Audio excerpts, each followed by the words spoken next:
Estoy muy, pero muy gratamente sorprendido, no sorprendido, pero muy gratamente impresionado por lo que he visto en Chile esta semana.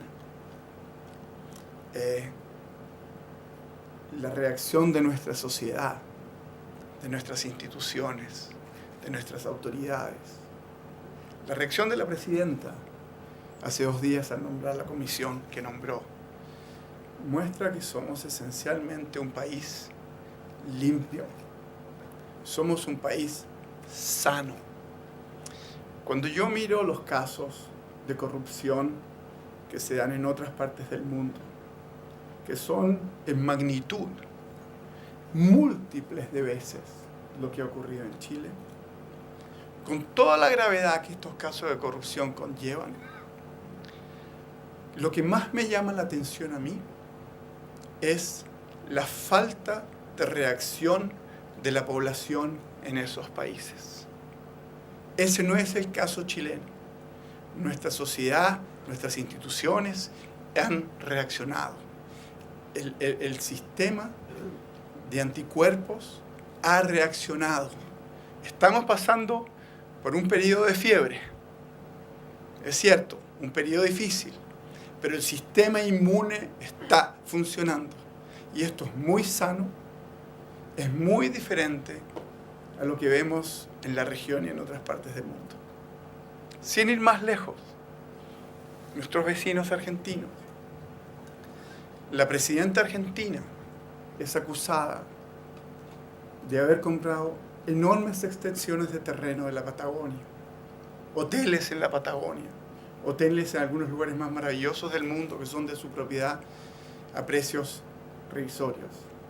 La sociedad argentina no reaccionó nunca. Lo que está pasando en Chile es muy sano y es muy positivo. Y como digo, estamos pasando por el periodo en que nuestros anticuerpos nos están generando fiebre y es difícil y es incómodo. Y lo que tenemos que hacer ahora es manejarlo adelante, manejarlo con cuidado. Y todas las declaraciones que he escuchado esta mañana revelan que vamos en dirección de manejarlo en forma correcta, en forma limpia, en forma sana. Somos un país limpio, somos un país sano. Eso no quiere decir que no seamos un país que a veces tiene muy malas ideas.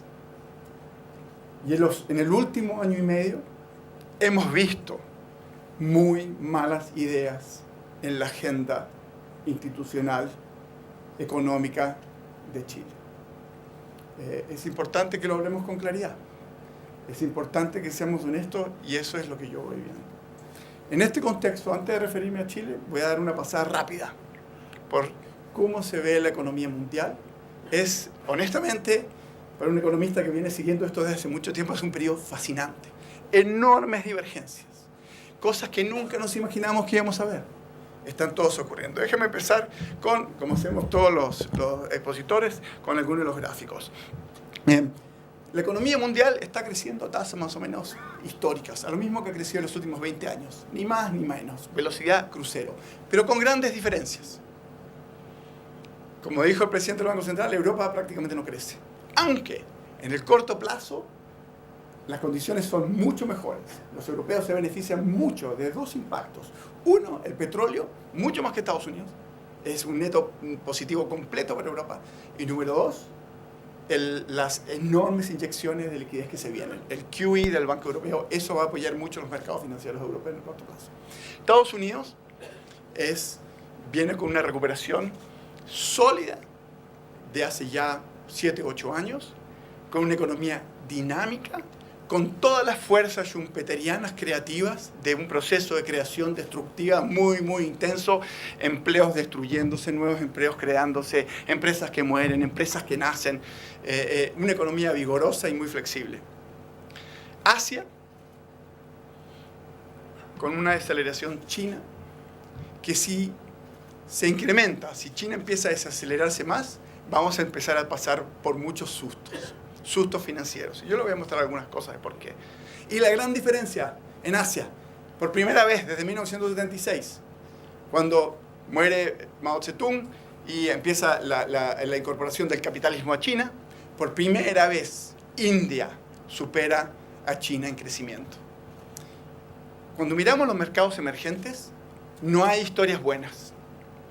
Todas las historias son o mediocres o malas. La única historia buena, positiva, y en donde se van a crear burbujas porque los capitales van a ir para allá, es India. India tiene un potencial enorme, no sabemos si se va a materializar o no. América Latina, un desastre. Un desastre. No hay ninguna otra forma que decirlo. Mucha gente llama a América Latina el continente estúpido.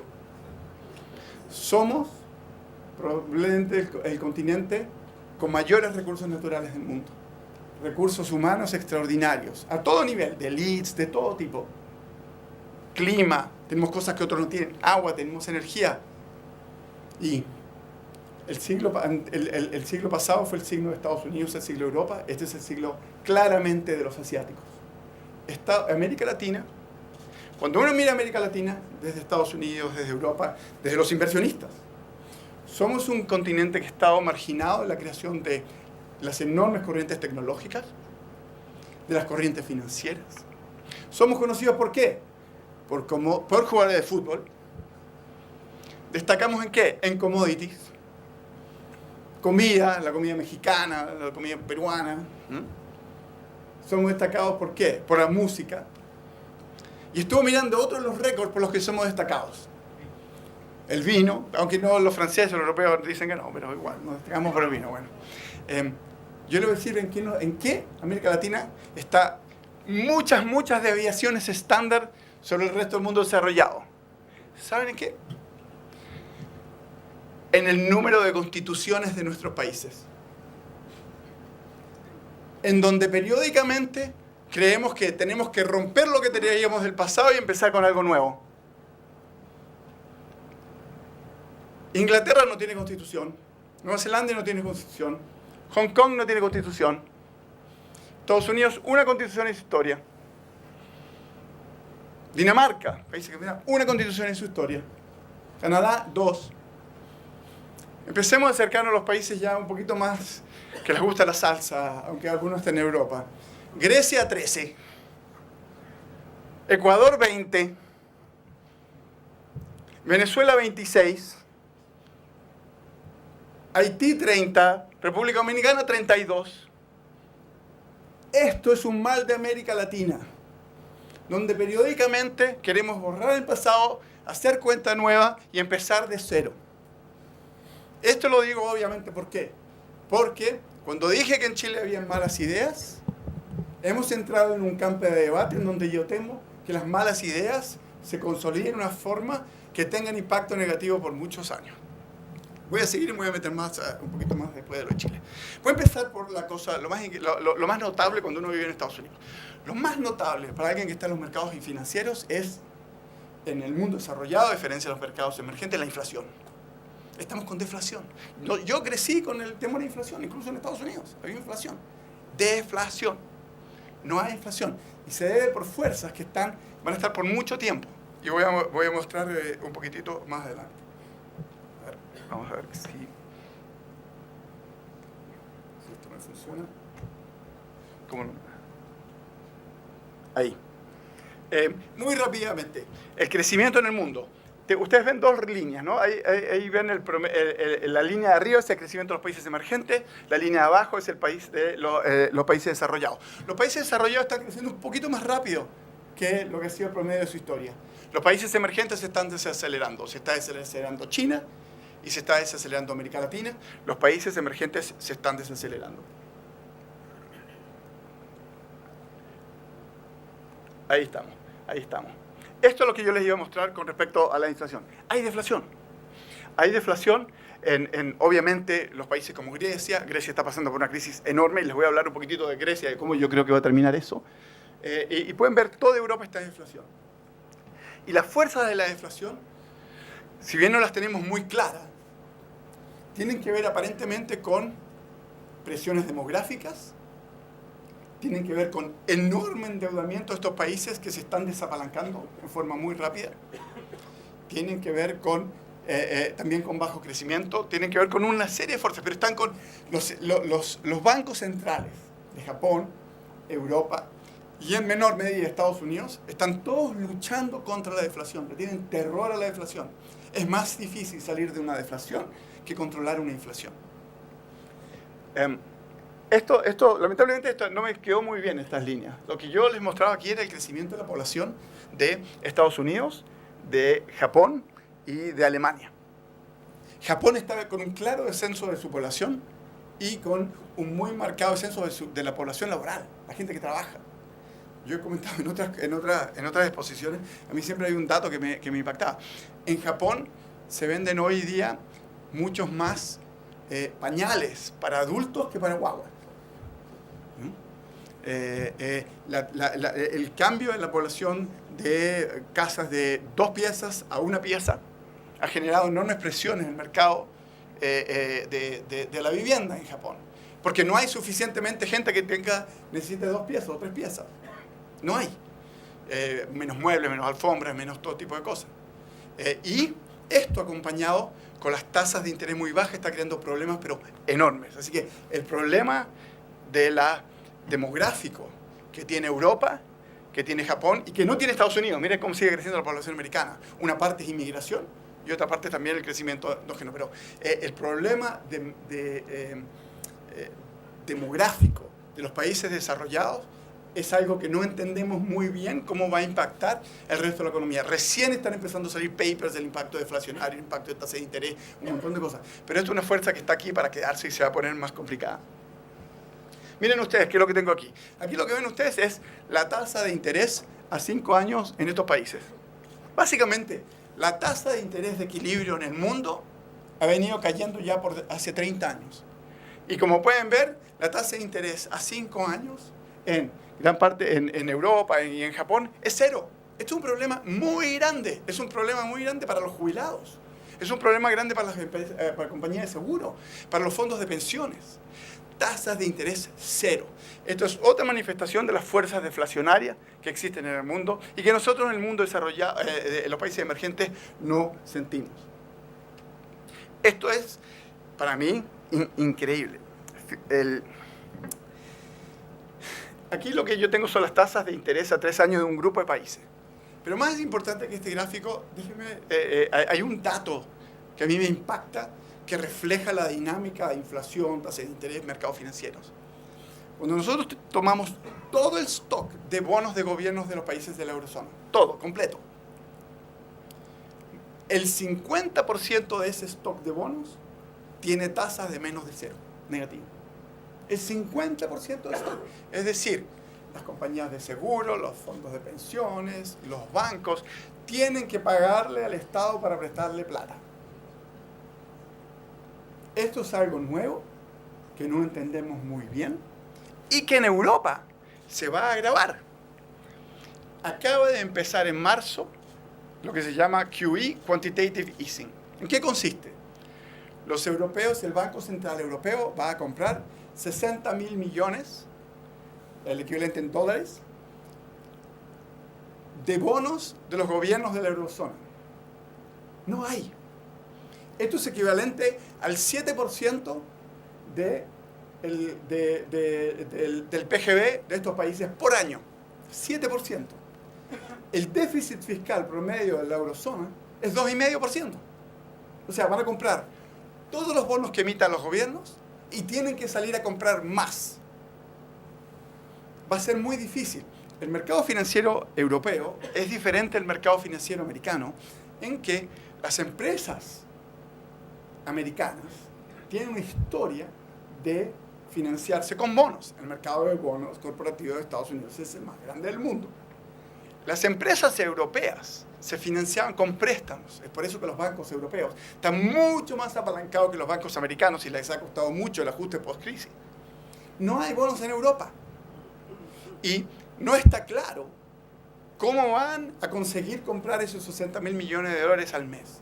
Lo que sí está claro es que el Banco Central va a poner presión a los que no tienen para que los vendan, pero esto se va a ir a otros activos y se está yendo el euro. Los europeos van a sacar su plata para invertir. ¿Por qué voy a invertir en Alemania a tasas negativas cuando puedo invertir en Estados Unidos a tasas del 1 o 2% en bonos de gobierno? el euro se ha desplomado, empezó. Hoy, esta semana, este mes empezó el QE y el euro se va. Yo creo que no es claro hasta dónde va a llegar. La impresión que tenemos nosotros es que esto va a seguir. Hay otro resultado, otra tendencia, que es lo natural que iba a pasar. El mercado en Europa demanda, no hay bonos. ¿Qué es lo que está pasando?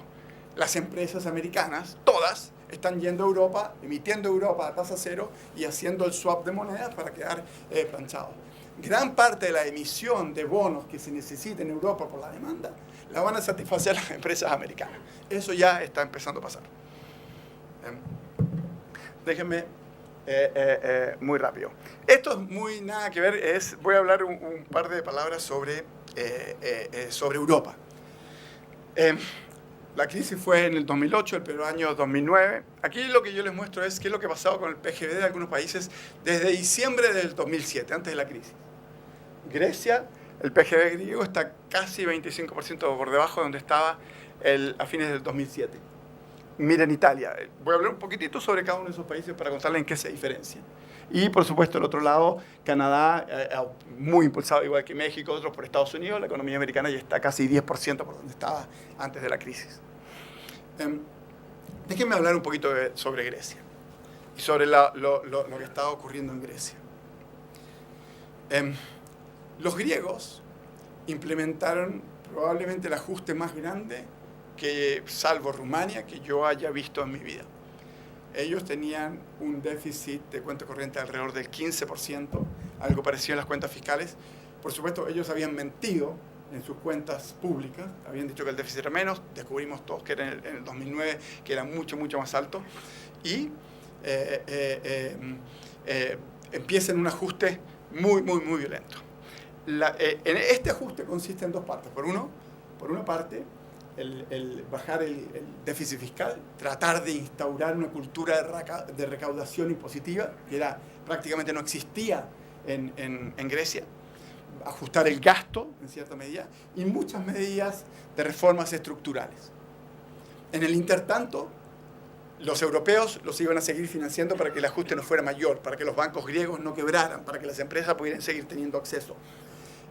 Toda la deuda privada prácticamente fue reestructurada. Hubo un recorte del 80% de los bonos que tenían en manos de privados. Y al mismo tiempo los gobiernos europeos le dieron plata para seguir con este ajuste, a una tasa del 1%. Finalmente, el ajuste griego había empezado a funcionar en el 2014. El 2014 es el año en que Grecia supera todas las metas impuestas por la llamada Troika, por el Fondo Monetario, la Comisión Europea y el Banco Central Europeo. Las superaron todas. Tuvieron un crecimiento más alto, tuvieron un superávit fiscal más alto, tuvieron un déficit de cuenta corriente, superávit de cuenta corriente. Tuvieron por primera vez desde antes de la crisis, tuvieron crecimiento del crédito, tuvieron crecimiento de la inversión. La economía griega comienza a recuperarse. Tiene un superávit primario, por primera vez probablemente en 50 años. ¿Y qué es lo que ocurre? Juntamente con esta recuperación de la economía griega, viene un agotamiento de esta percepción de austeridad, porque el desempleo seguía brutalmente alto.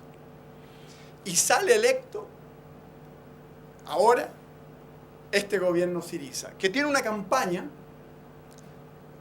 que nos refleja a todos, a las autoridades, todos tenemos que aprender de esto, la importancia de las expectativas en el impacto de la economía. Tiene una campaña que dice: los que estén atrasados en sus impuestos, se los vamos a perdonar y los van a pagar en más de 100 cuotas. Los que estén atrasados en sus hipotecas, se las vamos a reestructurar y las van a pagar en no sé cuántos años, perdonados. ¿Qué creen ustedes que pasó? Y por supuesto que además la energía iba a ser gratis, van a subir el salario mínimo, es la izquierda populista latinoamericana, desordenada, bulliciosa, en full. ¿Qué es lo que pasó? ¿Qué creen ustedes le pasó a la recaudación fiscal cuando dijeron que si uno no pagaba impuestos lo iban a perdonar? Cayó a cero. Prácticamente se desplomó. No hay nadie pagando impuestos en Grecia hoy. ¿Qué creen que pasó ustedes con los pagos a los préstamos de los bancos? Se detuvieron por completamente. ¿Qué pasaron los depósitos de los bancos? Se aceleraron y se están yendo en forma aceleradísima. Todo en base a expectativas. El gobierno de Grecia se queda sin plata efectiva a fin de este mes. No tiene cash para pagar los sueldos de marzo en adelante. No hay nadie pagando impuestos. Y por supuesto que llegaron a la mesa de negociación, pateando la mesa, diciéndole a los alemanes que los griegos los perdonaban por los daños de los nazis, pero igual le tenían que dar plata. Diciéndole que esta política fiscal era igual a... ¿Sabes lo que es waterboarding? Lo que le decían los americanos a los prisioneros para hacerlos confesar, que los metían debajo del agua. La política fiscal que ustedes me están haciendo es igual a esto. ¿Qué creen que hicieron los alemanes? ¿Que están muy dispuestos a ayudarlos? Sobre todo, Grecia ya es un país irrelevante. La conexión financiera que había con el resto de Europa está terminada completamente. Los bancos, ni un banco le presta a Grecia, ni igual, eso se terminó. Si Grecia se va al euro, las consecuencias económicas directas son muy bajas. Lo que sí es grave es si Grecia se va, las implicancias para España. Todos los ojos están puestos en España, donde el Podemos es el primo hermano de Syriza. Y es por eso que los europeos, en forma muy homogénea, han mantenido la línea. A mí me han sorprendido lo rigurosos que han sido con los griegos. Yo creí que les iban a perdonar, que les iban a dar más facilidades, que han sido sumamente duros con los griegos. Yo creo que los griegos están en un problema muy grande, porque ellos dijeron, no vamos a aceptar más estas condiciones. Y llegaron al poder con este discurso, con el discurso de... o sea, están subiendo los salarios mínimos más arriba de lo que es en España, en Portugal, en todos esos países. O sea, y tienen un desempleo del 25%. ¿Cómo ayudan a los pobres que están desempleados con ese alza del salario mínimo? O sea, no, es una política, van a subir las pensiones, todo lo que habían hecho lo están revirtiendo. Ahora, ¿qué es lo que pasa? Se encontraron con una posición homogénea en Europa, los europeos le dijeron que no, y los europeos están dispuestos a cortarle la cuerda. Yo creo que lo natural de esto es que a lo mejor en esta pasada van a arreglarse, pero a mediano plazo esto no funciona. O sea, pocas veces he visto dos culturas más diferentes que la griega y que los alemanes. O sea, realmente son dos polos opuestos. Y yo creo que a largo plazo los griegos se van a tener que ir de ahí porque no va a funcionar. Para tener una unión monetaria, los países tienen que ser o muy parecidos o muy flexibles. Y aquí tenemos dos países que no pueden ser más distintos y los griegos son súper rígidos. O sea, esto no va a funcionar. Yo creo que se van a terminar saliendo. Es una tragedia lo que está pasando en Grecia. Un poquito sobre el mercado laboral americano, y esto lo digo lo voy a mostrar un poquito por Chile. ¿Qué es lo que ven a ustedes? A ustedes ahí ven el número de empleos que se crean en Estados Unidos. Estos son los empleos netos que se crean en Estados Unidos. Y es muy interesante porque lo que nosotros vemos en Estados Unidos es que se están creando alrededor de 270.000 empleos por mes. Miren, la línea es bastante consistente, se viene recuperando desde el fin de la crisis. 270.000 empleos por mes. Lo que no se ve acá es que detrás de esto hay aproximadamente 4.700.000 empleos destruidos y 5 millones de empleos creados. O sea, la destrucción y la creación de empleo es parte de la vida, es parte del sistema de funcionamiento de la economía americana. Mucha dinámica, con mucha flexibilidad, sin temor a que empresas se tienen que morir para que puedan surgir nuevas y estos trabajadores se puedan de una a otras en donde tienen productividad más alta. Esto contrasta con el modelo laboral europeo. Ahí tienen ustedes las tasas de desempleo: España, Grecia, Portugal, Italia. Yo quiero hablar un poquitito sobre Italia. Un país que, a diferencia de España, de Grecia y de Portugal, no tuvo una burbuja antes de la crisis del 2008. No fue una burbuja, no fueron entradas masivas de capitales y salidas de capitales. Lo de Italia es una caída del ingreso per cápita sostenida ya por más de 10 años, casi 15 años. Año tras año, ingreso per cápita cayendo en Italia. Es un país en donde la inversión es prácticamente nula. El crecimiento, como les decía, ha sido negativo, en términos de la productividad es negativa. Y hoy tienen, para tratar de revertir esto, a un primer ministro socialista, carismático, con enorme energía, y ha puesto su esfuerzo central para revertir la situación de Italia en cambiar la regulación laboral. Una regulación laboral que quiere modificar, que contiene muchas de las cosas que aquí en Chile queremos poner. Estamos cruzados. Estamos yendo contra la modernidad. Estamos yendo contra lo que exige una economía dinámica, con shocks, con incertidumbre, en donde empresas mueren, empresas surgen. La rigidez del mercado laboral italiano es identificada como una de las causas centrales de la decadencia de la economía italiana en los últimos 30 años. Es la peor performance de todo. Esto lo dice el Fondo Monetario, lo dice el primer ministro socialista de Italia. Están tratando, nuestras autoridades hablan mucho sobre el Fondo Monetario. El Fondo Monetario ha hecho algunos comentarios muy positivos sobre nuestra economía, etcétera, etcétera. Tiene una muy buena relación. Vean lo que dice el Fondo sobre los mercados laborales rígidos. Vean lo que dice el Fondo sobre lo que estamos tratando de hacer. Esto es para mí una de las preocupaciones. Y la verdad es que tiene que ver, yo creo que hay tiempo en Chile, hay muy buena voluntad. El ministro habló sobre oírnos, sobre saber oírnos, sobre respeto. Y lo tenemos que tener, y lo tenemos que hacer con respeto. Pero tenemos que decir las verdades.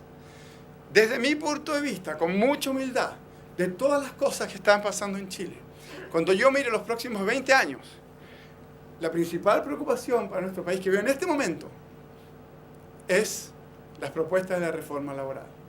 No están hechas con lo que es el conocimiento de frontera. No están hechas con el conocimiento más avanzado. Tenemos tiempo para dialogar, tenemos tiempo para recapacitar, pero esto es un tema muy importante. Déjenme seguir.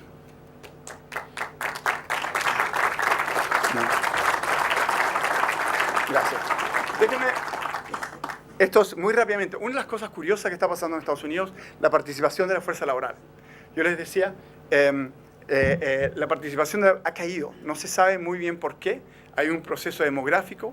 Fíjese que antes participaba el 67% de la gente en edad de trabajar, trabajaba. Hoy es bastante menor. Y cae con la crisis y no se ha vuelto a recuperar. Y no sabemos si esto es permanente. Hay mucha gente, se piensa que estaba entre los 55 y los 65 años, que perdió su empleo. Y se jubilaron y ya no vuelven, pero que hay gran incertidumbre sobre lo que está pasando aquí. Esto es muy importante. Si la participación de la fuerza laboral se pudiera volver a subir, sería muy buena para la economía y postergaría el alza de tasas de interés del FED, porque quiere decir que la economía puede crecer sin generar presiones inflacionarias. ¿Ya? Una de las cosas, el presidente del Banco Central habló sobre tasas de Estados Unidos. Déjenme comentarle, esto para mí también es interesante. Yo creo que va a ser sumamente difícil para el FED subir las tasas. Sumamente difícil. La inflación en Estados Unidos de aquí a junio va a ser 0 anual.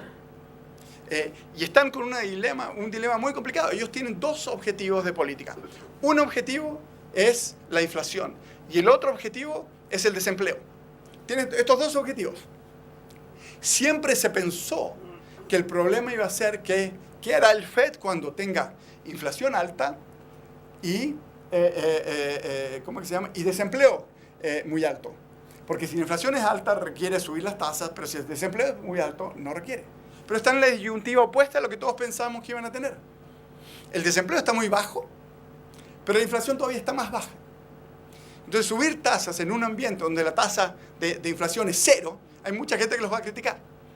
En un ambiente en donde el resto del mundo está cortando tasas. En los últimos 6 meses, 17 bancos centrales del mundo cortaron tasas. Anoche cortó tasas Corea, cortó tasas Israel, cortó tasas India, cortó tasas Canadá, Australia. Les puedo decir, 17 países.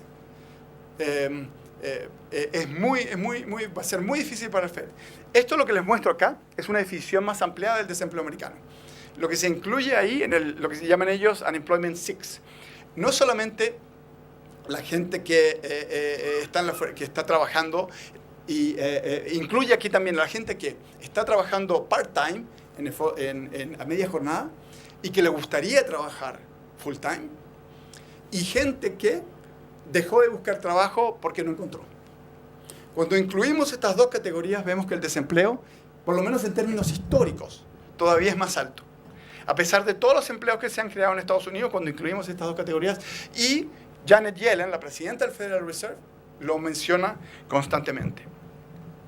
Déjenme, esto me voy a saltar algunas cosas, el presidente habló, qué es lo que va a hacer el FED, qué es lo que no va a hacer el FED, el endeudamiento. Yo les digo desde mi perspectiva, o sea, los griegos les piden a los europeos que que les reduzcan la deuda. La verdad es que es un problema de semántica lo que están discutiendo. La deuda griega tiene una tasa de interés de 1 y algo por ciento, es la que les prestan los alemanes.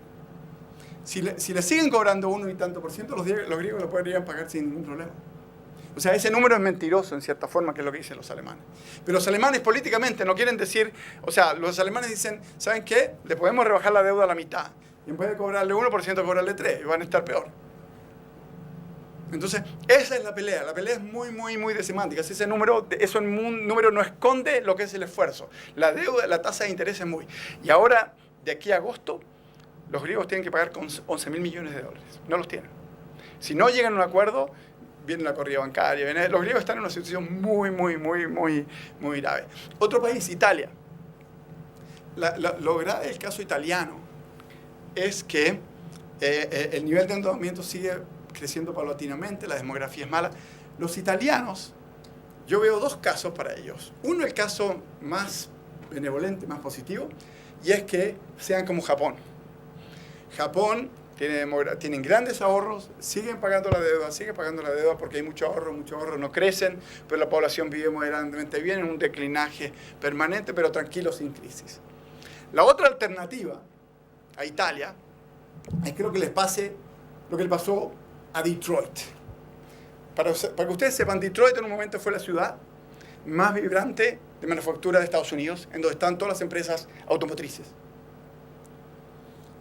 Una de las características del modelo de Detroit automotriz eran los sindicatos fuertes, con todas las características de los sindicatos más extremos que sabemos.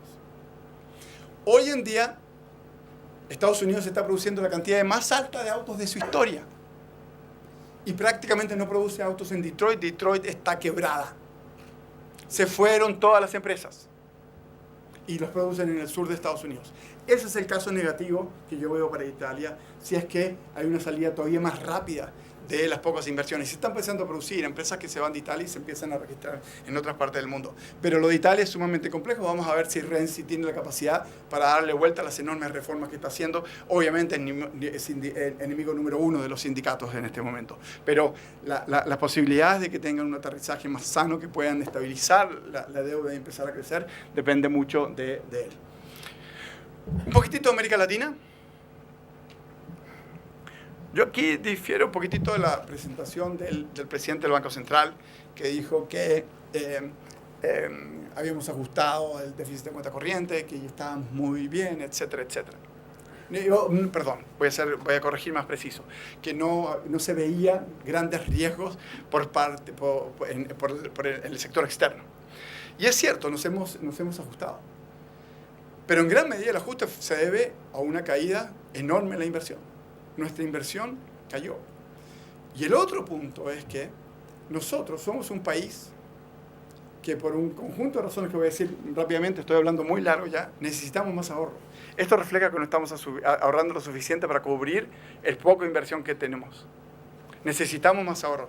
Y lamentablemente, estoy siendo absolutamente honesto, la reforma tributaria que se impulsó el año pasado no va a la dirección de aumentar el ahorro. Pero eso ya se pasó, eso está atrás, no me voy a referir más a eso. Pero yo creo que la región como un todo, tenemos una región que está creciendo menos, con fuertes déficits de cuenta corriente en algunos países. Mi percepción es que la crisis brasilera es muy profunda y yo veo riesgos importantes de que la presidenta Dilma Rousseff no pueda terminar su mandato si la caída de los commodities se agrava no pueden revertir la caída del crecimiento y tienen que profundizar el ajuste. Y les voy a decir muy poquito porque estoy hablando ya muy largo y tal vez muy era esto. Yo quería hablar un poco de Chile, de las cosas. Ya he mencionado Chile al pasar, no quería tener una estructura de cuáles son los desafíos nuestros. Pero sí les quiero mostrar algo de por qué, y está vinculado a Brasil. Voy a empezar aquí. Miren, Brasil, hasta el año 1988, era un país que tenía como gasto, aquí tienen ustedes los impuestos, pero más o menos era muy parecido. Gastaba aproximadamente el 22% de producto, hasta 1988. En 1988 los brasileros pasan una nueva constitución. Y una constitución que genera y que ordena una serie de beneficios y transferencias sociales que son independientes del gasto, del crecimiento de la economía. Miren lo que ha tenido que pasar en la economía brasilera con los impuestos para no ir explotando fiscalmente. Miren lo que es el peso de la carga tributaria en Brasil. Se va del 25 al 40 y tantos %. Esto como consecuencia de la reforma constitucional que hicieron en 1988. Esto se repitió en Colombia, reforma constitucional, muchos mandatos, muchos compromisos, una explosión fiscal de gasto público que solamente es contenida y revertida por medidas muy fuertes que tuvo que tomar el presidente Uribe. Recién ahí los colombianos lograron estabilizar. El problema de Brasil es que la expansión fiscal se da también en gran medida durante el boom de los commodities. El boom de los commodities terminó. El precio del hierro ha caído 50%, que es vital para Brasil. Y van a tener que hacer un ajuste financiero. Y yo les voy a decir una cosa más. Todas las expectativas, yo estoy una de mis cosas principales es tratar de medir riesgos. El consenso es que Brasil va a crecer menos 0,67% este año. Fácil, yo creo que van a tener una recesión del 2%. Fácil. Están subiendo tasas, están haciendo ajuste fiscal por todas partes. El único que estaba invirtiendo en el Estado lo tienen que recortar. Van a tener que subir impuestos, más carga en las empresas y tiene por delante una sequía muy fuerte que va a hacer que tengan que poner racionamiento del agua muy posiblemente a partir de junio. La situación en Brasil está muy complicada. Déjenme mostrarle aquí qué es lo que pasó. Otra foto de la misma película. Esto lo saqué de una presentación de un fondo brasilero que tenía la data de CSFB.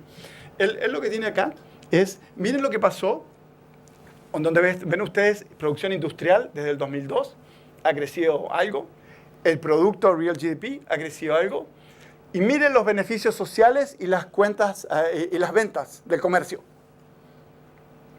La economía creció en base a consumo y ese consumo gatillado por transferencias.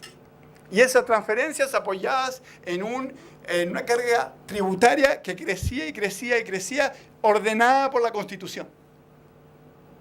Es una situación difícil y es una situación que tenemos que tener en mente cuando vemos los desafíos que tenemos por delante en nuestro país. Me voy a saltar varias de las otras cosas que... es que es increíble. Miren la situación de los brasileros. Esa carga tributaria, que es básicamente de transferencias, que ha ido subiendo y subiendo. Miren ustedes, en mano derecha, la tasa de ahorro, lo que les queda de ahorro a los brasileros después de todas las transferencias. 13% de producto. Esa es la tasa de ahorro de los brasileros. En China es 53%. Y quieren competir con los chinos. América Latina, la historia de América Latina en los últimos 10 años es la historia de China, es la historia de los commodities. Por eso no fue como no fue. Y cuando ven, esto se dio en diferentes dimensiones en todos los países. Ecuador, desde que llegue Correa, aumenta el gasto público del 22-23% sobre el 40%. Kirchner, cuando llega, 23-24% sobre el 40%. Brasil, ustedes acaban de ver. Venezuela, bueno, ¿para qué decirles de Venezuela? No alcanzamos a hablar de Venezuela. Pero la historia de los gobiernos populistas de América Latina es una historia de una expansión muy grande del sector público financiada por el crecimiento de los commodities. Eso se acabó. Y eso le va a costar al gobierno a Maduro. Va eventualmente la salida impopular de Cristina. No sé cómo se les va a arreglar Correa. América Latina establecimos gastos permanentes basados en niveles de ingresos de commodities que no se van a dar. Y el ajuste va a ser muy difícil políticamente, va a ser turbulento. Déjenme una última... voy a saltar estas cosas que les quería hablar. No, solamente el último desafío de Chile. Voy a hablar un poquito sobre Chile, los grandes desafíos, y uno de los desafíos que nos plantea la caída de las tasas de interés. El presidente del Banco Central tenía un gráfico que mostraba la tasa en UOF a 5 años, creo que era el 1% real, una cosa así.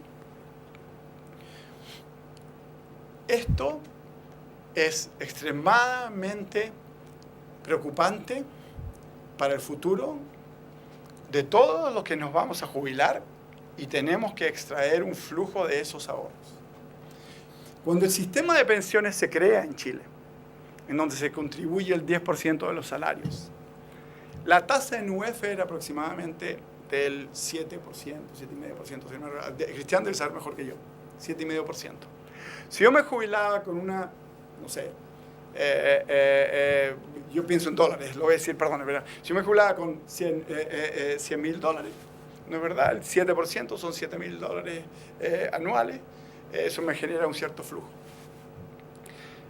Para generar ese flujo de ahorros, yo tendría que ahorrar 7 veces más. No hemos cambiado nuestro ahorro, el flujo de ahorro frente a la caída de la tasa de interés real. El stock de nuestros ahorros es solamente una dimensión de lo que vamos a poder hacer con esos ahorros.